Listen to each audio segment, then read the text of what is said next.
Yeah, so this patriarchy stuff that we've kind of been going along with, it's harming us. I mean, men are treating us like crap, they're unaliving us in droves, so I think we're done. We're not going to partner with them or have their kids. Oh, wow, okay, so you're just gonna throw away your divine purpose of serving me and my kids? Well, then screw you. In fact, we're gonna leave you alone first. How about that? Okay, but do you promise? Yes, we promise we're gonna leave you alone. You know what? Have fun cleaning up your cat litter. Ladies, I hate to be the bearer of bad news, but some of y'all are gonna have to settle. I mean, you have to. We have got to cut it out with all these gender wars. Hey, I'll settle. Oh my god, why are you talking? I don't understand. Anyway, some of y'all are going to have to settle. I mean,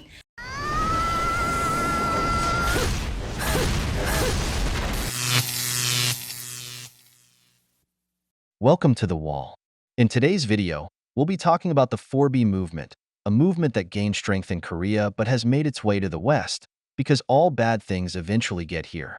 We'll see how several women are once again complaining about men, and now they claim they will take on an involuntary celibacy so that men will suffer. I want you to smash that like button and join the channel by subscribing. Add a bit of your love to the movement. That's the only contribution we ask of you, man. Share your experiences in the comments to guide other men. Without further ado, let's get started.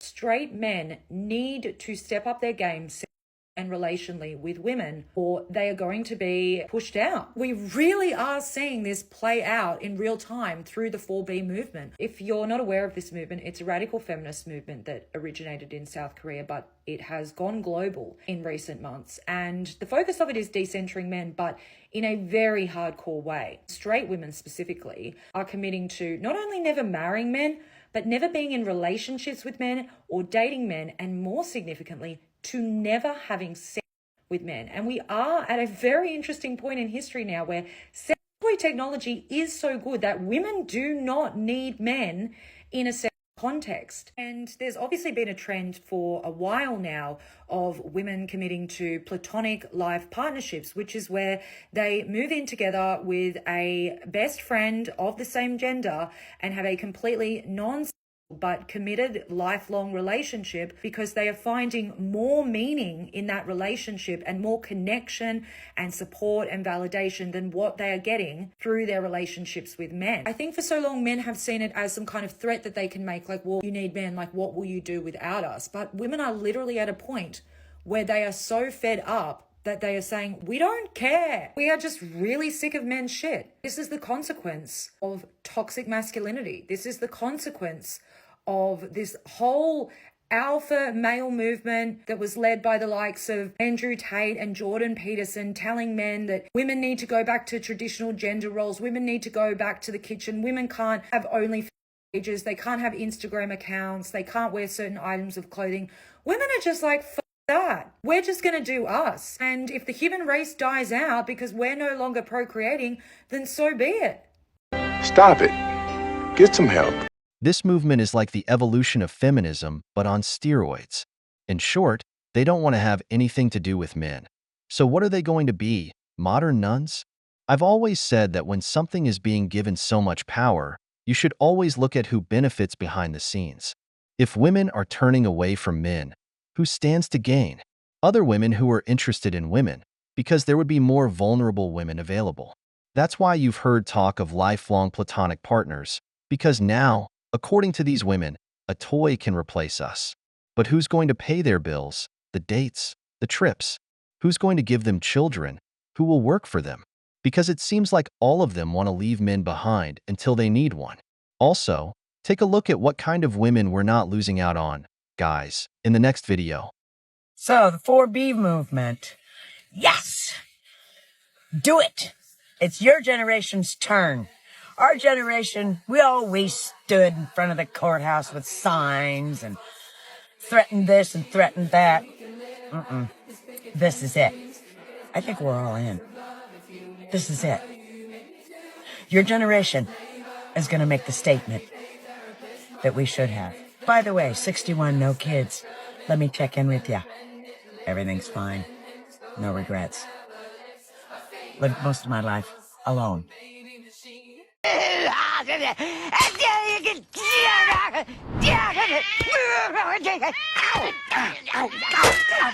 Nice kitty.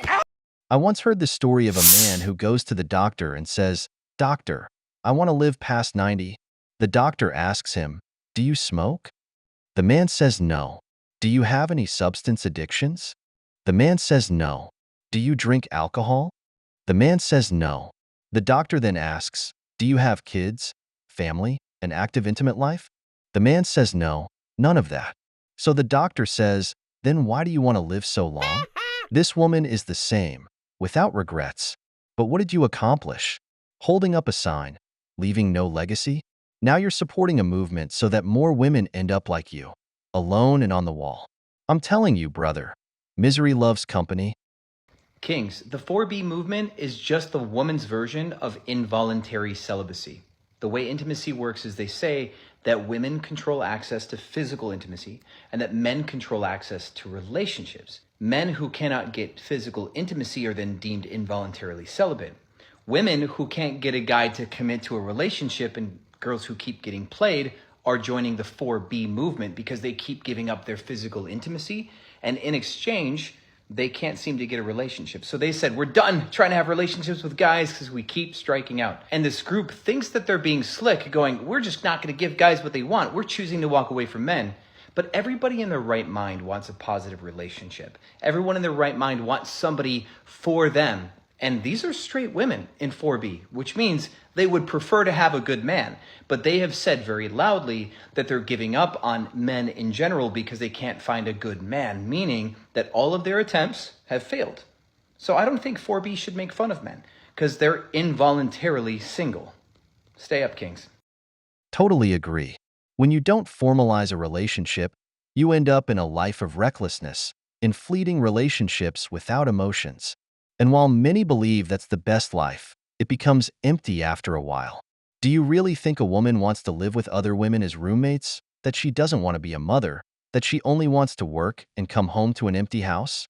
Do you think she won't look at other women who have families? That she won't long for a man? No matter how hard you try, you can't turn off all your instincts, and the need for intimacy is a very strong human need. But this girl in the next video explains it better.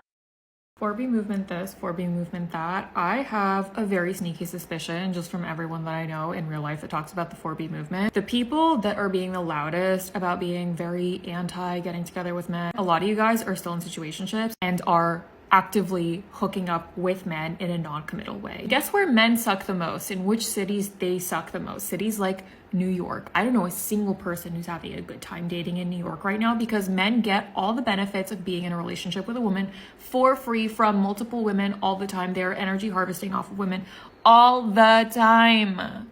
Because you guys are like, oh, I don't want the responsibilities of being with a man and men suck and blah, blah, blah. But you guys get lonely. You want the validation. Time out. I say this because I needed to hear this years ago. Because let's be intellectually honest about this movement. People are enacting it because philosophically it works, but really, what's the emotional reason? Women are butthurt and we're saying we're going to take away our feelings and decenter our feelings and our happiness from men. But what do you do when you're hurt? You pull back emotionally first and then you pull back physically. So the way that women are expressing their nihilism in these cities is by continuing to sleep with people but not being emotionally involved with them. And that is the opposite order in which things should be done. So friendly reminder to anyone that is currently going through the disillusionment process of dating but still giving men physical access to them because that feels more emotionally safe. It's not. It's not, and it has made them take women for granted way more than they would otherwise. She's right. No matter how hard you try, you can't shut off all your needs. You can hold them back for a while, but at some point, they come back. Women, whether due to hormones or their biological makeup, often have more desire than we men do. So they end up, as this girl says, seeking intimacy. Let me be honest. If you offer that on a silver platter to a man, especially to a Chad, without requiring any commitment, of course he's going to take it. He really has nothing to lose. That's why this movement doesn't make much sense. And if you doubt it, Why do you think adult content has exploded in views in recent years, with the percentage of women consuming it also on the rise? It's making tons of money because it's exploiting a basic human need. That's why I say, with these kinds of movements, someone is always benefiting behind the scenes. And with the rise of this loneliness epidemic, someone is getting rich off of it. I made a video on 4B last week, and after reading some of the comments, I want to explain a bit about what's going on with feminism in Korea. When I said 4B was not popular in Korea, my point was that it's almost impossible for it to become a widespread mainstream movement out in the open, since we can't really know how many people are aware of it, let alone support it, because of how dangerous it is to be an outspoken feminist in the country these days, 4B or anything else. The current environment is hostile for any kind of women's rights activism to gain traction out in the open, regardless of its degree of radicalness. Feminism has always been met with some backlash, just like everywhere else in the world, but it's gotten really bad over the past couple of years. The birth rate is a big issue that comes up in the news all the time, and despite the fact that the cost of living is killing everybody, right-wing media and politicians have tried to blame the rise of feminism in Korea after the Me Too movement popped off as the reason behind the decline, including the current incel president himself. Not only did this man make a public statement during his campaign that fighting for women's rights is going to lead to the downfall of Korean society, he actually tried to reform the rape laws to be defined on the basis of physical violence and not lack of consent, which thankfully the Justice Ministry shut down, but you can get an idea of what kind of a person he is and who his supporters are. Don't get me wrong, he's very unpopular with everybody, including men, and everybody thinks that he's an idiot because he hasn't done anything for the economy and he's already been wrapped up in multiple scandals, but at least he's not a feminist. That's the mood. I don't want to give the wrong impression and scare women or anybody from visiting or even living in Korea, because the country is really safe and the violent crime rates are very low, especially compared to places like the States. But it is still a very conservative place at its core, and it becomes really obvious when you look at the severe backlash against feminism. But at the end of the day, nobody's having kids anyway, so if that is part of 4B's quote-unquote agenda, then they're kind of succeeding regardless. So, the world is going to end up without people. The irony in all of this is that if you look at the laws in non-Western countries regarding women, you'll realize that this is the country where women have the most rights for everything. They complain about a patriarchy that doesn't exist because men have said, "Enough, we're not giving in anymore." Divorce laws overwhelmingly favor women. Maternity laws favor women, even when they're bad mothers. Even if you live with a woman without being married, there are laws that benefit her, giving her incentives. In the workplace, women get more days off, more permissions are granted, and they often earn higher salaries than men in some fields. They receive more help from the state than men do, and on top of that, when they divorce, they get the kids. They even invented an app that gave them all the power, like Bumble, which is now going bankrupt. What more can we give? Even for a judge to grant permission for a DNA test, the mother has to approve it. We get thrown in jail if we don't pay child support. Honestly, what more do they want from men? For us to be slaves? Because they're never satisfied. We've reached the end of the video, but before we go, the questions are for you. What do you think about the 4B movement? Do you think the 4B movement will actually affect men? If you enjoyed the video, make sure to give it a thumbs up, subscribe to the channel, and hit the notification bell. Your support means the world to us and motivates us to create more content. Stay tuned for the next exciting video from the wall.